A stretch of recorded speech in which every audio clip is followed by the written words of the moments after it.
صلى الله عليه وسلم على جميع بني الإنسان وأدبه فأحسن تأديبه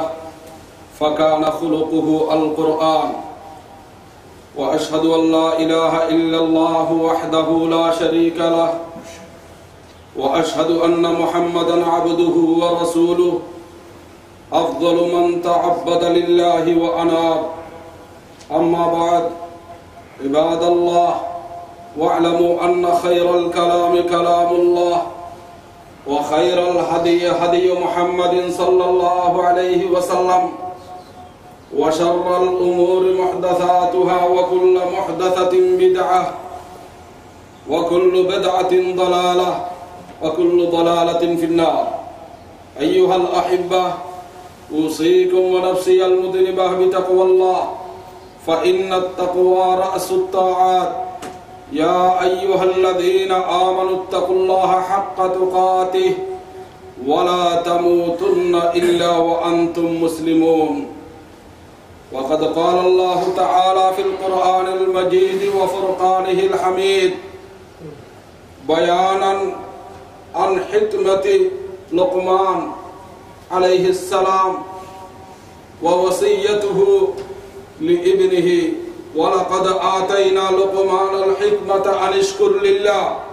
ومن يشكر فإنما يشكر لنفسه ومن كفر فإن الله غني حميد وإذ قال لقمان لابنه وهو يعظه يا بني لا تشرك بالله إن الشرك لظلم عظيم صدق الله العلي العظيم সম্মানিত মুআজ্জাজ হাজিরিন আল্লাহ পাকের অসংখ্য শুকর যে আল্লাহ সুবহানাহু ওয়া তাআলা আমাদেরকে পবিত্র দিন জুমার নামাজ আদায় করার উদ্দেশ্যে জামে মসজিদে এসে উপস্থিত হওয়ার তৌফিক দান করেছেন আলহামদুলিল্লাহ। আজকের আলোচ্য বিষয় হচ্ছে কাসাসুল আম্বিয়া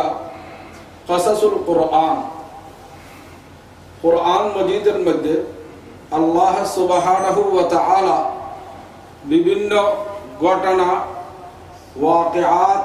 কিসসা বর্ণনা করেছেন যাতে করে এই সমস্ত কিসসা ঘটনা শুনে জেনে আমরা এগুলোর থেকে উপদেশ অর্জন করতে পারি এবং সে মোতাবেক আমল করতে পারি। এই ঘটনা সমূহ থেকে কোরআন মজিদের মধ্যে